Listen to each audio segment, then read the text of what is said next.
నాకు ఎంతో ఆత్మీయులు, ఆల్మోస్ట్ నేను ఫ్యామిలీ మెంబర్ కేఏ పాల్ గారికి. వారి బ్రదర్ డేవిడ్ రాజు గారు నాకు సొంత అన్న కింద. డేవిడ్ రాజు గారు నెక్టార్ గార్డెన్లో ఉంటున్నారు కనుక నేను కూడా సొంత ఇల్లు అమ్మేసైనా నెక్టార్ గార్డెన్లో ఉండాలని నేను నెక్టార్ గార్డెన్లో ఇల్లు కొనుక్కున్నాను, వారికి ఇంటికి దగ్గరలో. అంటే అంత ఫ్రెండ్షిప్ మాది కనుక ఈ పార్టీ నాదే కిందే లెక్క. ఎందుకంటే నేను వారి బ్రదర్తో సమానము, నేను ఫ్యామిలీ మెంబర్. నన్ను మొన్న పిలిచి కాకినాడ నుంచి పోటీ చేయమన్నారు, లేదా వైజాగ్ నుంచి పోటీ చేయమన్నారు. నేను చెప్పాను, సార్ ఈ రాజకీయాలు వద్దు, ఈ కంపు రాజకీయాలు అసలే వద్దు అని నేను బీజేపీ పార్టీకి రిజైన్ చేశాను. ఇక నేను పోటీ చేయొద్దనే డిసైడ్ అయినాను సార్. అసలు రాజకీయాల్లో వద్దు, మంచిగా సినిమాలు అప్పుడప్పుడు అడపదడప మంచి క్యారెక్టర్లు వేసుకుంటూ పోదాం, ఇప్పుడు ఒక 7 పిక్చర్స్ చేస్తున్నాను అని చెప్పాను. చెప్పి అసలు బీజేపీలో పార్టీలో చేరటాను కూడా, అసలు టీఆర్ఎస్ అప్పుడే వద్దనుకున్న విరక్తి. ఎందుకంటే ఏమి డ్రామా అది నాయన. నేను ఏం తప్పు చేస్తుని? ఏమైనా భూములు కబ్జాలు పెడితేనా, లంచాలు తీసుకుంటున్నా, ఎవడు జేబులో నాకు కొడితేనా? ఎందుకు ఇవ్వలేదో కేసీఆర్ నాకు ఇంకా అర్థం కాలేదు ఇప్పటిదాకా. నా టికెట్ తీసి ఆయనకి ఇచ్చారు, ఒక చెల్లని రూపాయికి. పోనీ పనులు చేయలేదా? టీఆర్ఎస్లో ఉండి పనులు చేశాను, టీడీపీలో ఉండి పనులు చేశాను. టోటల్ కాన్స్టిట్యున్సీలో 6 లైన్స్ రోడ్డు, రింగ్ రోడ్డు హైదరాబాద్కే ఉంటుందా? నా కాన్స్టిట్యున్సీకి ఉండాలని 10 మండలాలు కవర్ అయ్యేటట్టుగా నేను 6 లైన్స్ రోడ్డు కూడా వేయించిన. ఆఫీసర్లను ఈఎన్సీలను పట్టుకొని నేను కేంద్రంలో మోడీ గారి డబ్బులతో, అది కూడా నేను టీఆర్ఎస్ ఎమ్మెల్యే ఉండి మళ్ళీ ప్రధానమంత్రి యోజన దాంట్లోంచి 6 లైన్స్ రోడ్డు కంది దగ్గర స్టార్ట్ అయితే ఫస్ట్ పుల్కల మండల్, తర్వాత అందోల్ మండల్, తర్వాత అల్లాదుర్గ్ మండల్, తర్వాత ఇట్లా 10 మండల్స్ కవర్ చేస్తూ వేసిన. అతను నా టికెట్ ఎవరికైతే ఇచ్చి ఎమ్మెల్యే, అతను కనీసం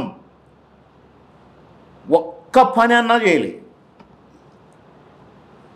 10 మండలాలలో ప్రతి ఊరుకు వాటర్ ట్యాంకులో నేను కట్టినాయి, చెరువులు నింపి వ్యవసాయానికి నీళ్లు, సింగురు నీళ్ళు కూడా ఇచ్చిన, రోడ్లన్నీ నేను వేసినాయి, సీసీ రోడ్లు నేను వేసినాయి, ఇండ్లు నేను కట్టించినాయి.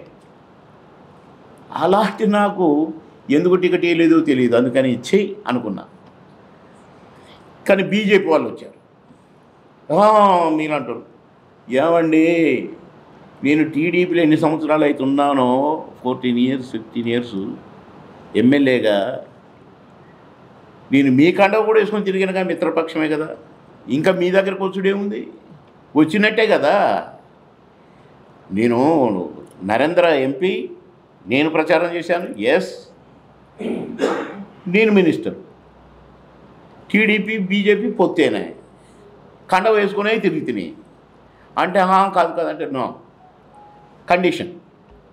నేను వరంగల్ జిల్లాలో పుట్టాను, మా నాన్న అక్కడ టీచర్గా పనిచేశాడు మా నాన్న.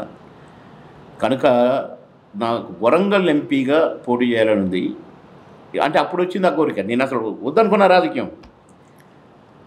వరంగల్ ఎంపీ టికెట్ ఇస్తానంటే నేను బీజేపీలో చేరతా అంటే లక్ష్మణు, ఇక రకరకాలు, మురళీధర్ గారు, మీలాంటి క్యాండిడేట్ మాకు ఎక్కడ దొరుకుతాడు సార్, మా అదృష్టం సార్, వరంగల్ టికెట్ మీకే సార్ అన్నారు.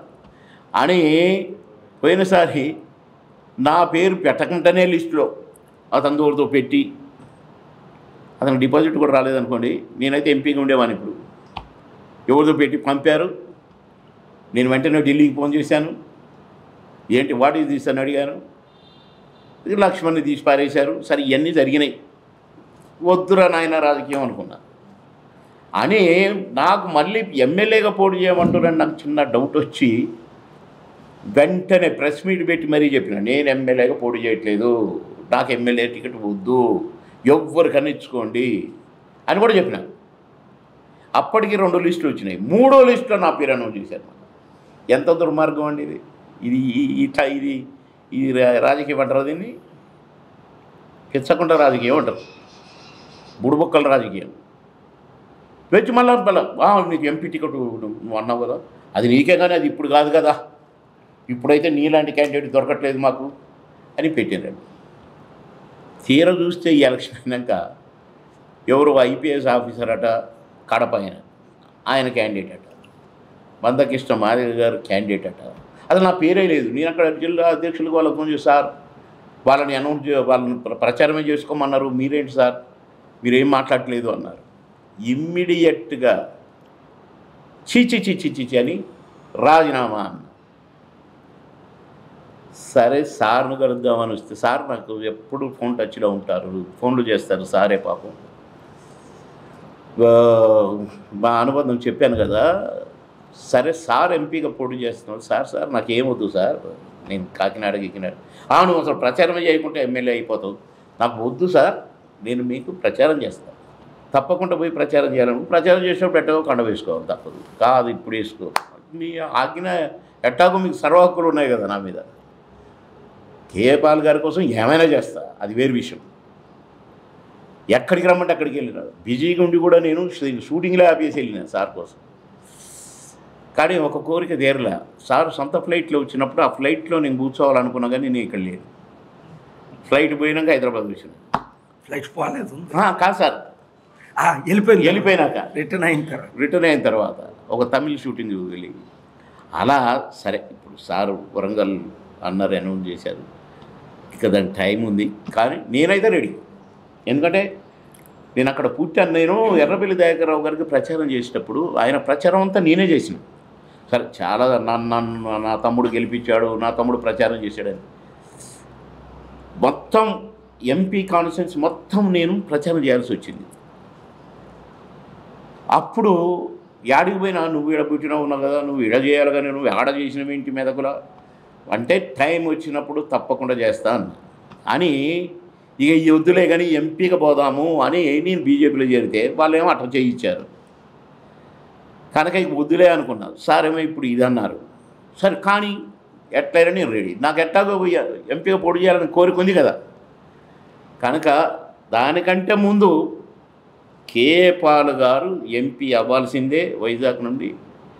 వారి దగ్గర ఎంత నాలెడ్జ్ ఉందో నాకు తెలుసు, ఎంత ఉపయోగమైందో నాకు తెలుసు భారతదేశానికి.